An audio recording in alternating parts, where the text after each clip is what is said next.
Hey guys, I hope आप मेरा video देख रहे हो। और जो मैंने लास्ट वीडियो डाला था थाईलैंड के एक्सपेंस के ऊपर, सो आपको अब आइडिया मिल गया होगा कितना एक्सपेंस होता है थाईलैंड की ट्रिप में। तो आप भी उसी हिसाब से अपना बना सकते हो।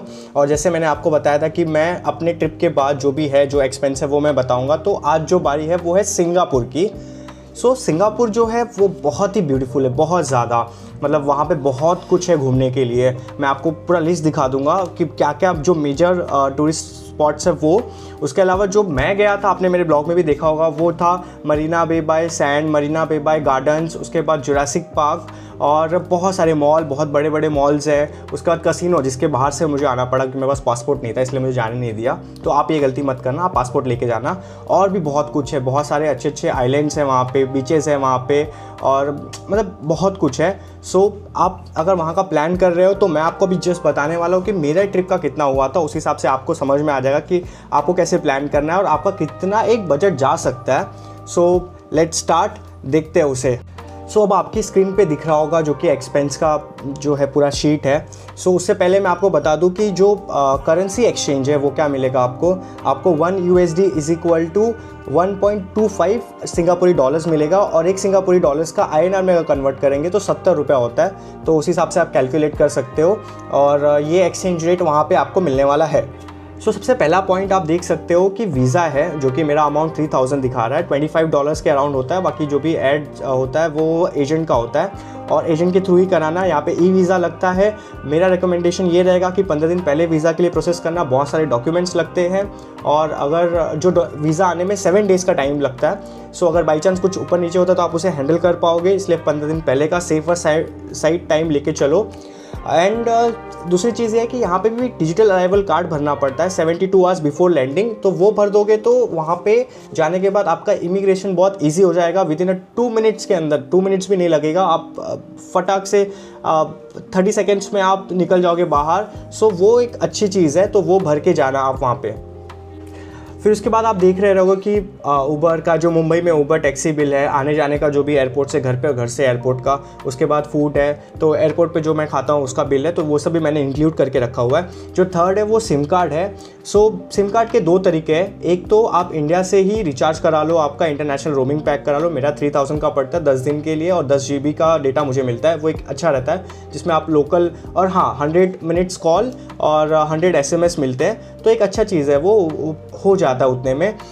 या फिर आप वहाँ जाके लेना, तो वहाँ पे जो आपको पड़ेगा वो अराउंड $10 तक पड़ता है। तो वो भी एक ऑप्शन है, बट बेटर है कि आप रिचार्ज करके जाओ, तो आपका इंडियन सिम चलता ही रहेगा वहाँ पे। देन आता है होटल स्टे। तो ये सबसे मेजर पॉइंट है। सिंगापुर जो है वो काफ़ी एक्सपेंसिव सिटी है और होटल स्टे उसके हिसाब से थोड़ा एक्सपेंसिव है। वहाँ पे जो मैं रुका था आप देख सकते हो 43,465 है। मेरा ये 3 नाइट्स का है, जो कि थोड़ा अपर साइड में हो जाता है। और बट वहाँ पे जो है 6000 की रेंज में अच्छे होटल स्टार्ट हो जाते हैं। और आप जो रुकना वो लिटिल इंडिया के पास रुकना। वहाँ पे एक प्लेस है, आप सर्च करोगे तो। सिंगापुर बहुत बड़ा नहीं है, 45 मिनट्स में पूरा सिंगापुर कवर कर सकते हो आप। लिटिल इंडिया करके जो प्लेस है वहाँ पे आपको सारे इंडियन रेस्टोरेंट्स मिल जाएंगे, अच्छा खाना मिल जाएगा। शॉपिंग के लिए बहुत अच्छी जगह है वो, तो आप उसी के आसपास रुकना। और वहाँ पे आपको 6000 की रेंज में पर नाइट पे एक मीडियम रूम मिल जाएगा। आप मेरा भी ब्लॉग जाके देखना तो उसमें समझ में आएगा। बहुत बड़े रूम्स नहीं होते हैं यहाँ पे, क्योंकि ऑलरेडी इतना एक्सपेंसिव है कि उतने बड़े रूम्स मिलते नहीं है। बट 6000 की रेंज में आपको एक अच्छा होटल मिल जाएगा। बाकी मेरा जो है वो मेरा काफ़ी अपर साइड चला जाता है, क्योंकि जो कंपनी पे करती है, उस हिसाब से है मेरा। अब आता है फ़्लाइट। तो मेरा आप देखोगे इंडिगो था, जो कि मुझे पड़ा था 55,000 का। यहाँ से जो फ़्लाइट टाइम है वो अराउंड 5-5.5 घंटे का फ़्लाइट टाइम है मुंबई से सिंगापुर का। और 2 एयरलाइंस मेजरली यहाँ से डायरेक्ट फ्लाई करती है, एक है इंडिगो, एक है सिंगापुर एयरलाइंस। उस टाइम पे जो मेरा था सिंगापुर एयरलाइंस थोड़ा महंगा था, इसलिए मैंने इंडिगो लिया। बट मैं रेकमेंड करूँगा कि इंडिगो से मत जाओ, बहुत घटिया खाना मिलता है। और अभी तो आप देख भी सकते हो कि इंडिगो के कितने सारे प्रॉब्लम्स चालू है। बेटर है सिंगापुर एयरलाइंस, और उसके सर्विस भी बहुत अच्छी है। मैं रेकमेंड करूँगा कि उसी एयरलाइंस को आप लेना। अगर बहुत ज़्यादा डिफरेंस है तो इंडिगो में प्रीफर करना, अदरवाइज़ मत करना। सिंगापुर से ही जाना, सिंगापुर एयरलाइंस से ही जाना। अब जो पॉइंट है वो है ग्रैब। एक्चुअली मैंने वहाँ पे सिर्फ टैक्सी लिया था और मैं आपको एक चीज़ बता देता हूँ कि सिंगापुर काफ़ी एक्सपेंसिव है in terms of internal travelling, बहुत एक्सपेंसिव है। आप मेरे ब्लॉग में जाके देखोगे तो आपको समझ में आएगा, 2 किलोमीटर के लिए मैंने 17 डॉलर्स पे किया है, तो इतना एक्सपेंसिव है। और एक्चुअली मेरे पास ज़्यादा टाइम नहीं था कि मैं आधा वर्क पे था, आधा शाम के टाइम जो था वो ट्रैवलिंग था, तो अपना टाइम बचाने के लिए मैं फटाफट ग्रैब करते गया। बट वहाँ पे अनदर ऑप्शन भी है, मेट्रो भी है, बस भी है, बट उसके लिए आपको पूरा इन्फॉर्मेशन लेके जाना पड़ेगा और उसमें आप काफ़ी पैसा सेव कर सकते हो। जो मेरा दिख रहा है ये अमाउंट, ये जस्ट बिकॉज ऑफ कि मैं कंटिन्यू ग्रैब ही ले रहा था इसीलिए, अदरवाइज़ आप मेट्रो और ट्रेन प्रीफर करना, मेट्रो और बस प्रीफर करना, तो आपका काफ़ी सारा पैसा वहाँ पे बच जाएगा।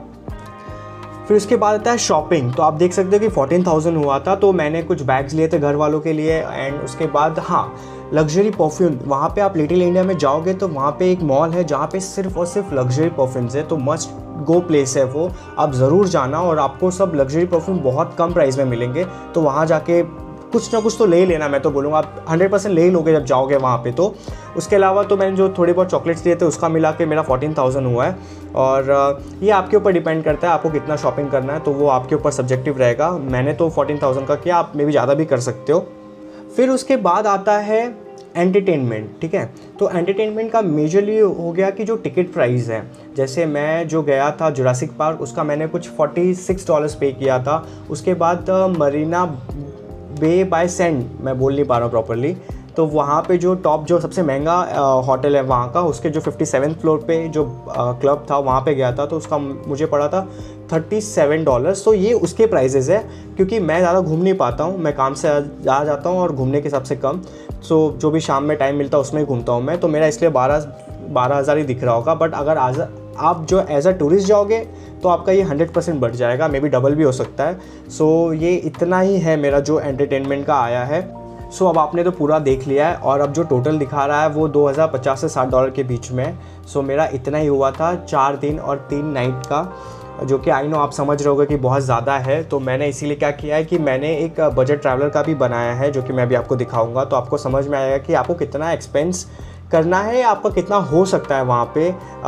और जो मैं दिखाऊंगा वो 5 days 4 nights का है, उसके हिसाब से मैंने बनाया है, तो लेट्स सी वो भी कितना होता है। सो अब आपके स्क्रीन पे दिख रहा होगा कि जो 5 days 4 nights जो मैंने बजट ट्रैवलर के हिसाब से बनाया, तो उसमें मैंने वीज़ा सेम रखा है, क्योंकि वो इतना ही होने वाला है वीज़ा का।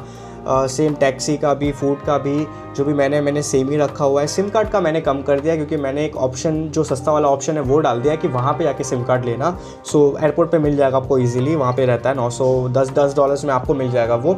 होटल स्टे जो मैंने बताया कि मैंने 6,000 के हिसाब से कर दिया है, क्योंकि वहाँ पे 6,000 से एक मिड रेंज मतलब मिड प्रॉपर्टी चालू हो जाती है होटल स्टे का, तो 2 लोग रह सकते हैं आराम से। और लिटिल इंडिया के एरिया में ही देखना, आप वहीं पर देखना।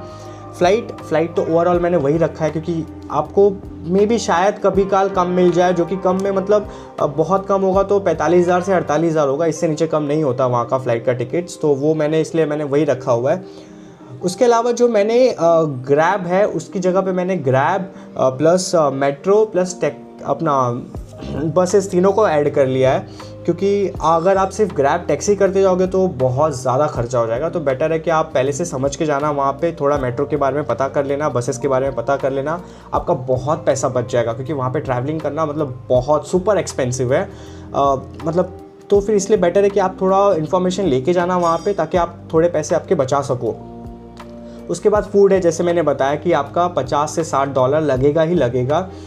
मे बी शायद 2 लोगों तो थोड़ा बहुत $10 तक कम हो जाए, बट इतना तो जाने वाला है, तो उतना तो कुछ तो खाना ही भाई, ऐसा नहीं कि सिर्फ देख के आ जाना है, तो खाना है वहाँ पे।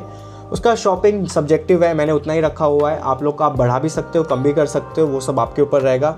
एंटरटेनमेंट बढ़ने वाला है आपका, क्योंकि एज अ टूरिस्ट जाओगे तो 100% वो बढ़ जाएगा, इसलिए मैंने 18,000 कर दिया है। मे बी ये 20-25,000 भी हो जाए, वो आपके ऊपर है, बट ये बढ़ेगा ही आपका पैसा, क्योंकि वहाँ पे आप घूमने जा रहे हो। और टिकट्स प्राइजेस हैं वहाँ पे $30, $25, $45 ऐसे करके टिकट प्राइजेस है, तो वो बढ़ेगा आपका। सो अब आप देख सकते हो जो टोटल हो रहा है वो अराउंड $1,700 के करीब हो रहा है, और अगर इंडियन प्राइस में कंसिडर करोगे तो 1,50,000 के करीब आएगा। तो ये वहाँ का एक्चुअल है। अगर आप मेक माई ट्रिप या किसी और पे भी जाओगे तो आपको यही प्राइस दिखेगा, जो कि एक्चुअल प्राइस है ये, और इसी हिसाब से आपको ट्रिप बनाना है। मे बी आप थोड़ा सा और पहले से रिसर्च करके जाओगे तो 10-15 हज़ार रुपये और बचा लोगे, दैट्स इट। इससे ज़्यादा तो नहीं बचने वाला, क्योंकि वो बहुत एक्सपेंसिव कंट्री है। अब नाउ आप इसी हिसाब से आप डिसाइड कर लेना कि कैसे आपको प्लान करना है। बाकी तो मेरा वीडियो हुआ यहीं तक, और अब मैं जो नेक्स्ट है वो मैं बताऊंगा कि इजिप्ट के बारे में, क्योंकि वो मेरा सेकंड होम है और मैं वहाँ पे रेगुलरली जाते रहता हूँ, तो मैं आपको उसका भी बताऊंगा कितना होता है मेरा एक्सपेंस। बाकी अब मिलते हैं नेक्स्ट ब्लॉग में, तब तक के लिए बाय। और बताना कि कैसा लगा, और प्लीज़ कमेंट करो कि कितना आपको रियलिस्टिक लग रहा है ये, क्योंकि जो मेरा एक्चुअल होता है मैं वही डाल रहा हूँ। जो मेरा पहला वाला आप देखोगे जिसमें $2050 के करीब दिखा था, वो एक्चुअल था मेरा। तो प्लीज़ आप भी बताना कि आपका अगर कोई गया है तो आप बताना कि आपका खर्चा कितना तक हुआ है, तो मुझे भी एक आइडिया मिलेगा। तब तक के लिए बाय, मिलते हैं अब सीधा नेक्स्ट ब्लॉग में।